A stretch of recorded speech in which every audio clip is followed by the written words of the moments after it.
Wow, record ঐতিহাসিক record গড়া জুটি।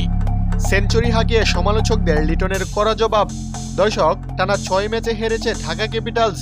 নিজেদের সপ্তম ম্যাচে জয়ের লক্ষ্যে আজ খেলতে নেমে শুরুটা বিধ্বংসী রূপে করল ঢাকার দুই ওপেনার লিটন কুমার দাস ও তানজিদ তামিম।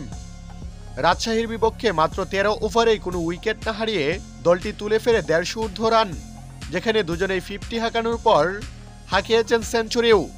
সবার আগে সেঞ্চুরি হাঁকিয়েছেন লিটন কুমার দাস, যাকে সামনের চ্যাম্পিয়ন্স ট্রফির স্কোয়াডে রাখা হয়নি। আর লিটনের এ সেঞ্চুরি যেন রীতিমতো সমালোচনার কড়া জবাব।